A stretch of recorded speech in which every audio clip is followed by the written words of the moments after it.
Maybe what they need to do is draft a whole bunch of knockups so we can get a Macbro Air. And maybe Macbro Air is actually the better one. Oh my god. You know? That could be it. That's what I'm thinking. Well, first, we're going to see a Poppy and a Camille band come on through here from both of our teams. First pick, over to the bros this time. So, let's see what is going to make it through. This time, Poppy is not, even though it was ignored in our last draft. Camille ban means that, okay, well, we're going to see a Lucian ban into Diable. I think that makes sense. Yeah, I would agree. I was kind of feeling like maybe Dive could be the play. You were talking about maybe wanting a Kai'Sa draft for Teddy. No Camille and no Vi. So they said no T1 draft with the Kai'Sa was played earlier today. That's not going to happen. Okay, so how do they pivot? What do they do instead? All right, one final ban for the bros. Lock.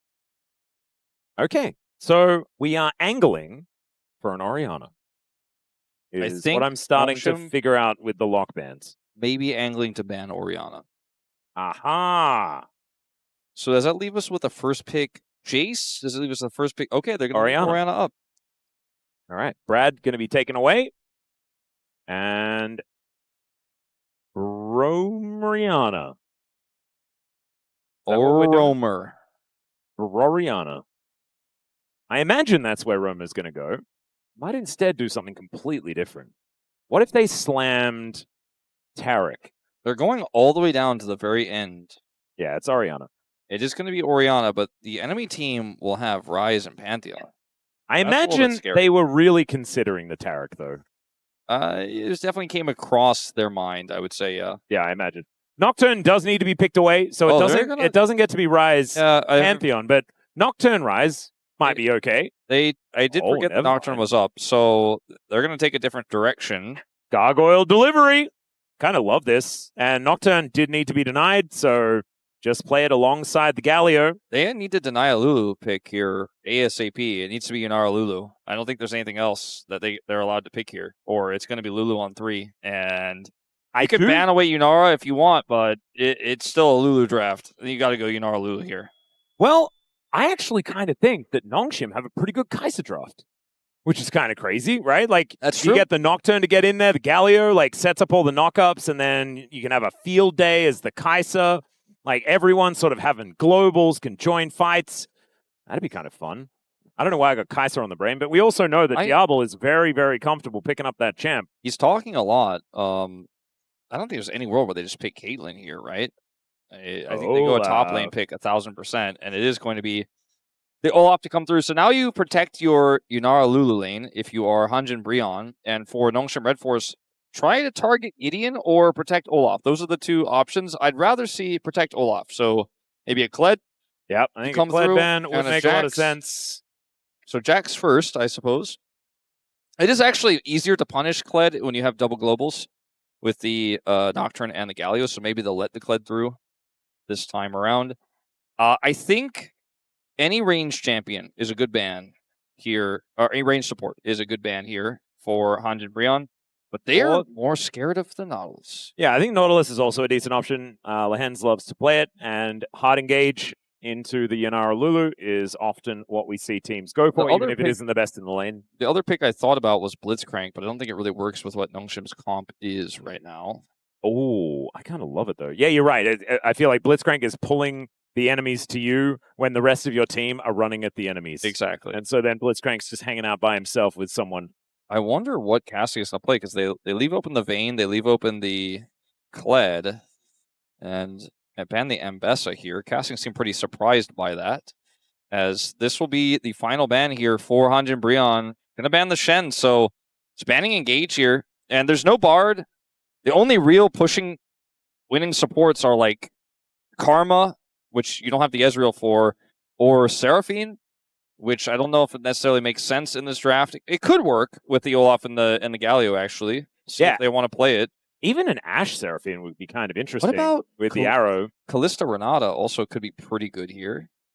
Not to mention the Kai'Sa drafts. Kai'Sa's going to lose lane. That's a Neeko. Oh, you can't. Like, Kai'Sa's going to get bopped by a Lulu lane, sadly. I know you wanted it, but yeah, you'll have to get it for Teddy in Game 3. As Naafiri will come through. Naafiri, Lulu also kind of like, it's basically the budget version of Nocturne Lulu. Yep.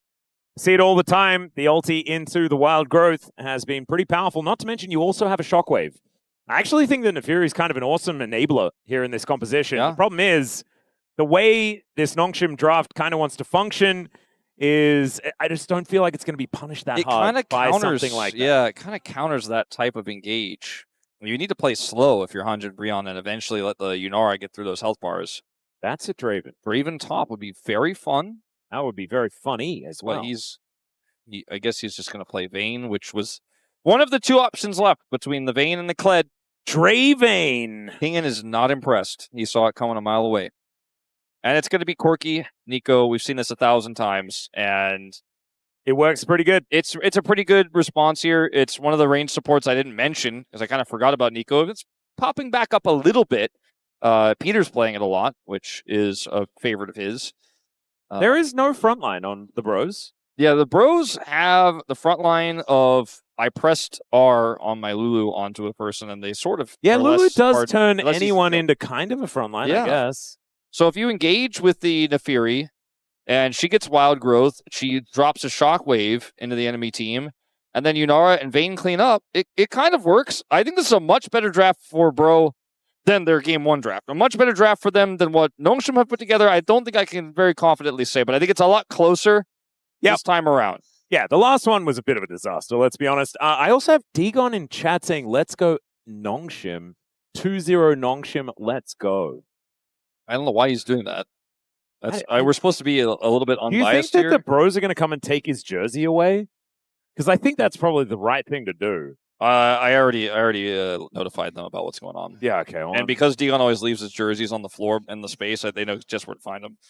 Now he's trying to make excuses, saying that like he's trying to throw G-Sun under the bus. We know that G-Sun is only professional here at the LCK. She would never do something like that. Wow. Throwing his boss under the bus, Wolf. That is crazy. Ladies and gentlemen, success. Let's get onto the Rift for game number 2.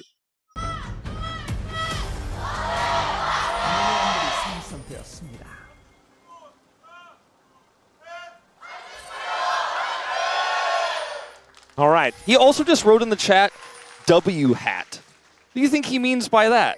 I don't know what that means, Wolf. I'm really worried. Think Nongshim are going to get a W and put it on the hat? That's super... He's being biased again. At least Orcs is in the chat giving people the information that they need. And I think that is really good. Thank you, Orcs. That is not Susture. That's just doing the right thing. As Sponge coming on over to try and do the right thing in the enemy jungle here. As Gideon, all he wants to do is kill some Raptors, and he's really having a rough time doing that. The Dark Daggers do come on down, though.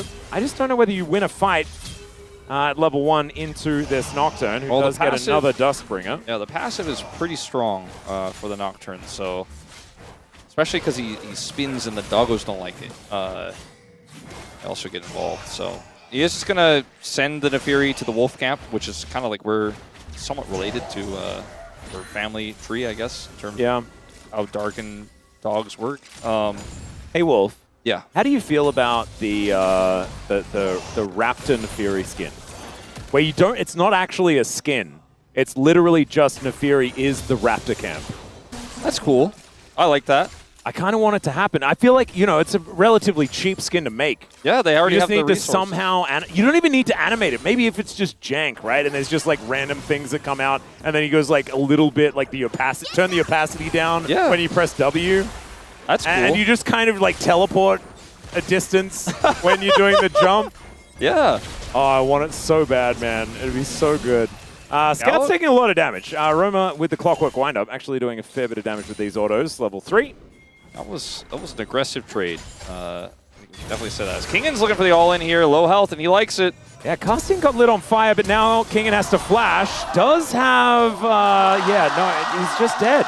They did not ban the Vayne, which was one of the champions that we recommended in the Look at Casting, man. Casting was like rubbing his forehead. He's like, and then he has a big grin on his face. I think it's really kind of like how this one's going. You know, when a lot of the time when something happens to, something's going to happen to Sponge as well. Wait, Gideon thought that he wanted to do this, and now he doesn't want to do this. No, the doggos, man, that Nocturne passive every time. He got more doggos, though. The Umbra Blades. Roma's moving over. Scout is also here, but Scout is also nearly dead. Kingen's going to come on over, but I don't know whether he can offer that much. No summoners available for either top laner. You know when something happens to you in a game where Oh there's god, limited vision? don't look, don't look, don't look at the... It's okay. It's This is fine. better. Yeah. This is better. I mean, these are Rise Group stats, but the Nongshim ones were especially not great. Well, when you're playing a competitive game and your opponent does something that you don't expect, you often get scared because you're like, I don't think this is correct. I'm not sure if he should do that. Like, I don't think that's going to work, but he must know something I don't. I think that's kind of what happened to casting there when Kingen went for that all-in. He was like, oh my god, he's going to kill me. And he's like, wait a minute. Like, he has no health, and I'm Vayne. yeah. He was like, so relieved. I just shoot him, and he dies. Okay.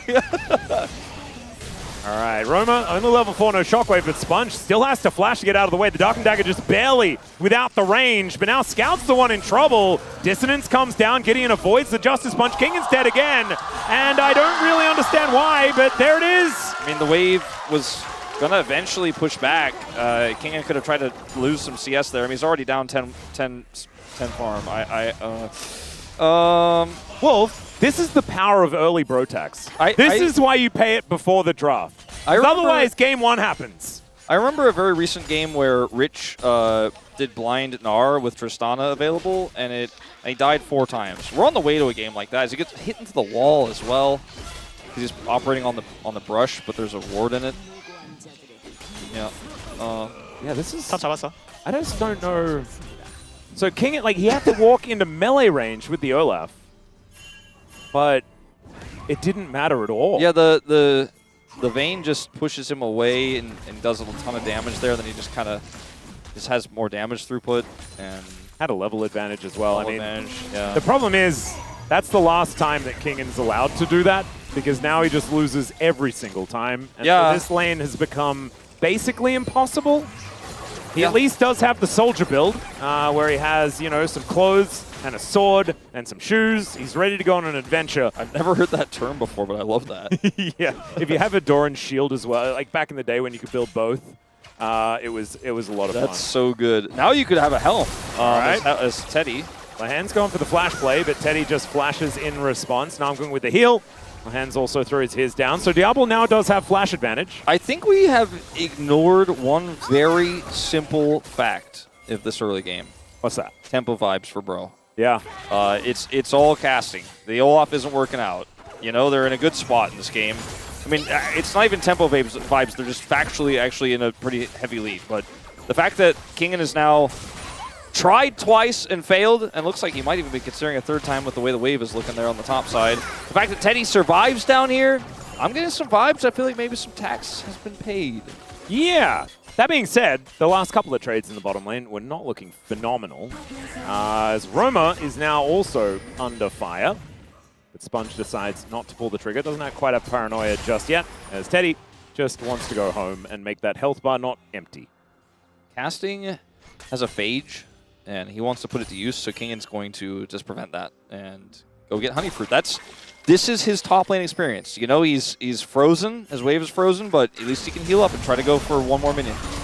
Ooh, Scout, that Justice Punch buffer was gorgeous into the Shockwave. And that's going to be the end of the aggression here, as Teddy is also getting, you know, some extra free farm here. There's only one minion wave behind. Quiet down, we're trying to cast the game. Yeah, stop it, Lulu, what the heck? Thank you, I feel like she's louder than usual. That was kind of weird, but Sponge is going to hit level 6 here off of the Scuttle Crab, which means he could maybe save Kingen. Let's see if he wants to make that choice or go home.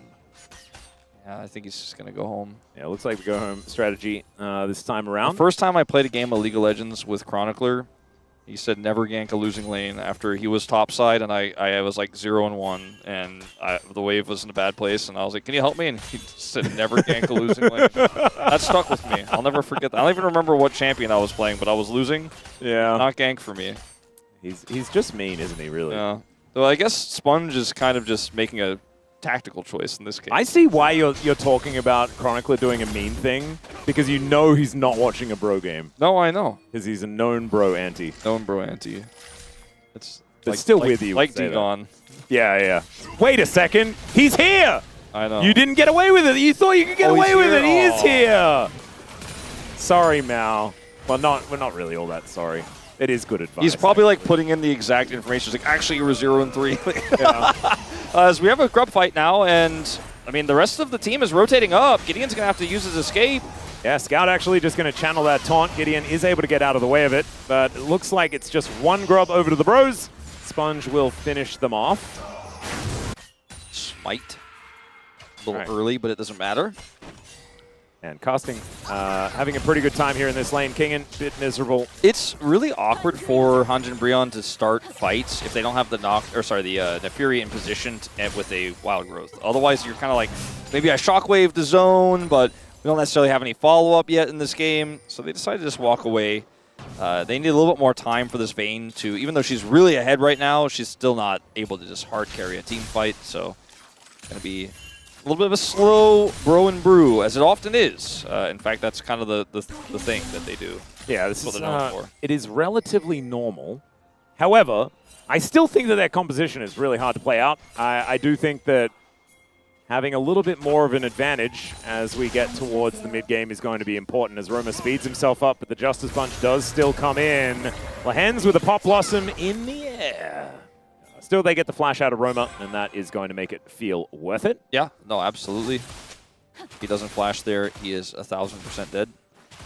I like how every time we watch the top lane with Casting is giving like so much respect to the Olaf. Looks like he's had some troubles in the past. He's like working through some top lane trauma. I think he's seen the wrong side of a few of those undertows. Yeah, I think I can walk up on him, but I really just don't want to test the theory. I've been there before. I feel like Vayne is always one of those champions where you can feel like everything's going well.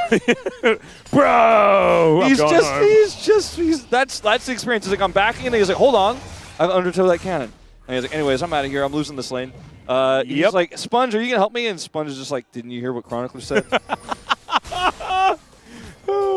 Wow, why did you do this to the whole LCK, Chronicler? That's so rude. Yeah. Poor Kingen. Although Kingen's probably saying it as well. He's like, no, don't come back for me. I'm gone. Save yourselves. Does make some sense. Sponge is okay. Gideon's going to flash himself out of the way of this one. Dustbringer does not connect onto the doggos. That was really scary for Gideon because Sponge could have just ulted on him there, but didn't have, and the Scout had ult to follow. It was a very, very tense moment, but he just is happy to take the flash and get the dragon. As Bro are not going to get this objective. They do not have any bottom side control whatsoever. And it feels like we don't even have like junglers in this game. Like there's been no ganks, really. It's just 2 solo kills for a Vayne, and that's the whole game. That's the whole game. And the entire gold lead is Casting. Like, I guess there's 300 for a bit of CS on Roma, but I mean, that's basically nothing. Teddy and Namgung have lost a few plates here towards this bottom side of the map. Diable is now a couple of waves in the lead. The Casting goes back, completes his first item, and Hexplate Vayne is a little bit better than Tiamat Olaf. No support here, so Diable's going to have to just Valkyrie away and let this wave push to him. It looked for a moment like Teddy was going to try to make a play there with Namgung at the ready with his wild growth. Really quick response there from Diable, just making sure that there's no opportunity there. Gideon was also somewhat nearby, but they don't get anything, and we're just going to go back to this slow game where Casting, it's top lane freeze the game. Yeah. And it's actually surprisingly not even that big of a CS advantage here, all things considered, for Casting. Yeah, I know. It's just the 2 kills. He's like just dropping minions to make sure he can keep the freeze. And honestly, denying experience is also just such a huge deal. He's almost 2 levels ahead. And about now, to hit level 11. There it is. Now Teddy's like, oh, I have to bully the Olaf. I put an 80 carry on the top side for a reason. He doesn't know who's in here, by the way. Yeah, it's Lehends that's moving on over. But Casting is able to tumble his way out of there. Diable and Lehends are going to take up position, but now Namgung and Gideon are moving in. There's the Pop Blossom used defensively. It does pick up the dogger, but now the ulti comes in, and the Vayne continues to wreak havoc. They do lose their Lulu, though, and Diable is doing so much damage. Gideon goes untargetable, but then he goes dead. And now Casting with a nice flash, but he's still going to be taken down. As Scout picks up the double. Diable's underneath the turret here as Roma is now their target. They run out of minions under the turret, but it doesn't matter because Roma is not even there anymore. Yeah, I think that's the end of the play. Very funky one there on the top side, but Casting does end up going down. And now there's no way to push this lead any further here for Teddy in the range matchup. So both of these bottom lane players, who are, one is an AD carry, one is a top player in this lane swap, will just return home. The first part of this fight is pretty messy, right? But look at how much damage is done here to Lehends. And when they turn around onto Diable, the rest of the team is here, and Casting is just like, I'm not even going to try to get DPS. I'm just going to try to rush to the turret. The flash timing is good. Roamer is just too slow. If Roamer is able to wrap around faster, or even like just join at the initial part of the fight when they pull the trigger there, I think that ends up being a pretty one fight for Bro, but instead it's just him trying to defend. Lens takes so much damage, but ultimately sets up the jungler to find more success there, and Casting just cannot actually fight it out. And Lehends now going to take a lot of damage here from Teddy. Throws down the ultimate. Lehends should just be taken out here, but Diable, he's the one now taking the damage, and Lehends will survive. Pretty straightforward trade there. Lehends does end up getting out with his life, but that was a big moment for Teddy to potentially grab that first kill and put himself on the board a little bit here. Just having these little scrappy engages where both teams were happy to play the slow passive game for a little while, but now are just trying to find any mistake they can punish. And we are moving into a second dragon here pretty late in this game, as well as that Herald spawning in 30 seconds. A lot of tools on cooldown. Teddy doesn't have his flash. And Namgung does finish the Ardent Sensor, so that is something. Bit of extra power for Teddy in the next fight, if there is one. I'm very worried that Nongshim are just kind of getting this comp online. Yeah, I think that Roa really fumbled the execution of the lead that they had, and Gideon just wasn't able to apply pressure anywhere this game. And now, yes, Yunara will scale, so will the Vayne, but if you lose Herald, you lose so much map control into this double global Nocturne Galio with a 2-item spiking Corki on the way. And the durability advantage for Nongshim is unreal. Ludicrous. Yeah, they actually have a real comp here. Oh, Kingen might be getting dove here as the Ragnaroks does come out. Namgung coming down as Gideon just going to pounce on top of him. There's the Wild Growth, and they do kill the Viking. They run out of minions here, and Sponge is going to be able to take the Herald while Scout takes down the first turret. Nongshim pretty happy with the cross map. Yeah, I think this is definitely a better trade for Nongshim. Even though Bro will eventually get that turret and got that kill, this Herald is so much more valuable because it allows them to get the mid turret. And once the mid turret is gone, Sponge can kind of play around so many different angles that it's so difficult to defend. Oh, Kingen here, he has really very few options, right? He Ragnarok's early to try to put some damage down. Critically, Casting does not proc turret aggro. And then he is able to come and just burst him down here. Once the Ragnarok runs out, they even just drop the Wild Growth just to be safe. A lot of resources used, but they do secure the kill. But like I said, the cross map is just better. This turret's pretty healthy here in the mid lane, actually healthier than I thought, so they won't be able to just guarantee it with a Herald charge. But if they win a team fight around Dragon, for example, it just becomes so much simpler. A close game, but definitely Nongshim favored. I would say so too, and I kind of like Nongshim's draft as we get later on into this game, despite the fact that there are a couple of hyper carries here on the Bros. Playing without a frontline is quite difficult when you have a composition relying on these auto attackers. Another Chemtech Soul as the Paranoia comes down. Teddy was left alone, is able to dash out of the way of that, and Kingen tanking this turret for a long time, but Sponge's damage is just not quite there, and he's going to die to this turret. So there's a kill going over to the Yunara. And Diable going to get some plate gold here. The Rift Herald not going to be able to finish off this turret with a charge, but it is very close to going down. I just don't understand why they didn't just do that in tandem with the Herald drop in the first place. No, don't say weird things like that. But, you know, it worked. They got Teddy. We do not want logic in this game as Kingen's running around in circles, but they pick up Casting, put him down, and Lehends is going to help grab that kill. He's condemned just because Casting was mad at him. Those teammates were like, can you play more aggressively on this Vayne pick? I gave you the counter pick and Olaf. He's like, this is why I don't do it. This is why I just froze the wave the whole game. The second you step up, they're going to come for you. And they did come for him there, and he does go down as this is a nice little taunt. Yeah, Roamer actually going to take a fair bit of damage from Scout. So look, the Herald is being dropped, but then he's like, nah, I'm too impatient for that. And so he just sends it into Teddy, and Kingen takes the turret aggro for a really long time, but eventually he's like, guys. Kingen almost died himself, man! I know. They could have just waited for the Herald. Anyway, I don't want to get too into the weeds on it. You guys all watched it. Casting gets slowed here, and then Lehends shows up. And Casting doesn't have any way to buy space here. Pop Blossom hits just on the edge. Well played by Lehends as he gets booped back. They're going to get this turret on the bottom side of the map here. The mid turret only has one plate left. And it's just like last game where suddenly Nocturne are just like, oops, no turrets, bro. Yeah, the Mac Pro is not quite working out this time around. As Namgung taking some damage here. Teddy trying to defend an almost dead turret. As my god, the damage from Diable is just kind of absurd. The two items have already been picked up. And he only needs 50 stacks to get that Muramana up. But this item is so early because he's been farming like a madman that he's still got a bunch of those stacks to pick up. So Roamer, the target here after that taunt play, just gets burst down. The bottom turret is going to fall as well. And yeah, Vayne casting just run from Olaf. to leave. Yeah. Scout teleported towards the top side to try and take down the Vayne. Not going to quite be able to do so. Essence are even not quite done here for casting either. Teddy just needs time. Okay, we get to the 30-minute game.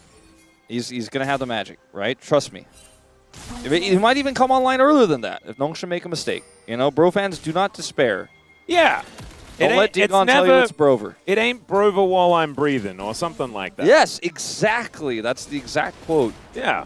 That's the bro song, as we remember from that World Soul. It's really cool that bro let Riot borrow it for a minute there. Yeah, it was pretty cool. For the World Championship. They changed the lyrics a little bit to make it more original, but... I feel like honoring the bros at the World Championship was the really nice thing, because I think they definitely deserve it for all they do for our sport. I'm just looking at the map right now, and I'm like, Nocturne are winning everywhere, and bro are actually just not even responding, as finally they will leave the base and start to come over here and take out this turret. But yeah, this game is starting to very quickly become very unplayable. And it started off so well for casting. I didn't play through him at all, and you don't really get to, right? Like, it's a Vayne, you really want to keep her on an island in a side lane, just in general. But they were not able to really leverage anything elsewhere on the map either. There are at least 2 items now completed for Teddy as well. Fiend Hunter bolts have been put together, and there's a dash cannon for Roma. It's a Chemtech Soul, so maybe they just get 1 dragon, Nocturne let it go. You know, they buy some time, just keep scaling up. There's not a whole lot of turrets left on the map for them to play through here, but as you can see, Teddy still has this mid-inner. You can kind of clear some waves through. Yeah. He needs about 100 more CS and 1 more item. And then, in the proper circumstances, with the right setup, with the Naafiri Wild Growth combo, the Shockwave on it, he can pop off and carry this game. I'm laying out the hypotheticals here. Yeah, I got it. I think what Corki just said about that is, that's a long shot, Wolf. Yeah, something. I think it was approximately it. Not much of a Corki voice, and nor was it a very good accent, but I hope you guys understood what I was going for there. Well, he's got like the comms voice thing. It's really hard to do that. I mean, yeah, right. Not a computer. I was like trying to do my voice modulators at home, unfortunately. As now Gideon going to get scried, and will probably just lose his blue buff. Will the bros fight for it, though? Diable's farming the doggos. He just got mega coned. Okay, now a paranoia does come in. A possible delivery as the taunt does nothing at all. Lehends with the Black Bones 4! Absolutely insane as they're crushed under the weight of this gargoyle. And Kingen is just running at them celebratorily. And he's able to take down the bottom lane as a result. Roma just left to send a message to his comrades to never do that again. A pretty tragic series here for HANJIN BRION, if we're being brutally honest. Just not anything in it, as Nocturne just walk all over them. And I feel like if we get Lehends' first-person view at the very end, he's going to tell everyone he's their young again. It's me. Yeah. Let's see it. I already predicted it. Oh my goodness, the satisfaction. Does he say it? Does he say it? Oh, we cut the line. He's being too respectful. Or maybe he said something mean, so we had to cut the video. All right, so watch it one more time here. They're all just grouped up. Look at Diable. He's flashing in on this play because he wants to maximize the damage. Teddy with Wild Growth on him thinks he's going to get out. There's just so many members running him down. That was a back-breaking play right there from Lehends and all of Nocturne who come in there with him. And the Bros are now on the Dragon. Just 1 dragon, that's all they need, right? To buy time, right? To buy time. Yo, I guess so. They do manage to get it. Now it's going dark once more. The taunt is going to connect. My God, these health bars are just disintegrating. Lehends only finds 1 this time, though, as Gideon's trying to get out of there. Casting's running really quickly as he flashes to get the condemn onto Diable and then just goes down. It's a triple for Scout. And this guy is tanky and does the damage, ladies and gentlemen. There is nothing the bros can do. King is going to end the game. Oh, God. Took turret aggro for a second by accident, but he's ready to do it. Scout is just going to TP over, and the troubled solo laners are the ones to lead the charge on the final push. Who is more troubled? The bro players or the bro fans, as you saw in that picture-in-picture? Yeah, I mean, I guess they can't end, actually. I mean, it is, you know, only 24 minutes into the game. But still, right. let's have a look at this one more time. This was optimistic at best from the bros. And how do bro keep walking into, like, every circle engage? It's just a walk-in taunt from Scout into Pop Blossom. I really appreciate the attempt here from casting to look for the flash onto Diable to push him into the wall there. Just not enough damage to kill him. Namgung can't really affect this play at all. The rest of his team is already dead. We see the double TP. I thought to end, but actually with no big wave just to get the inhibitor. And now they're sieging up this top turret. I mean, I'm going to be honest with you guys. I'll break the fourth wall. The person who collects the palm vote came up here. Yeah, I was like, she's a little bit early, isn't she? I mean, I think we all thought the game was bad. Gideon's going in. They do kill Lehends. But as we all know, that only makes him stronger. 8,000 gold the lead. Diable did flash on that Lehends play in the mid lane, so doesn't have his flash up for a few more seconds here. So he's fairly vulnerable, but they don't have any engage. They're still going in. The Gargoyle is going to crash down on top. Doesn't get too many knockups as the Wild Growth does come in. But now, Scout just finds all of them. The Phosphorus Bomb to get rid of the doggo. As Casting is still able to dance around this fight. Kingen will go down. But they do manage to take Casting with them. Scout is just immortal in this game, but he gets circled before Teddy gets rocketed to death. It's a dribble here for Diable. They don't have much of a health bar, but it looks like Nongshim are still going to push for these Nexus turrets. GG is what I would say if it was a close and good game, Atlus, but instead, I think we could just say it was a stomp. Nongshim win 2-0. There was nothing in it for the bros tonight. Do we just say G? Well, G to Nongshim. And honestly, they are back on the horse after that tragic loss to DNS earlier in the week, and they escape their fate of not being able to ever reach first place in the Rise group.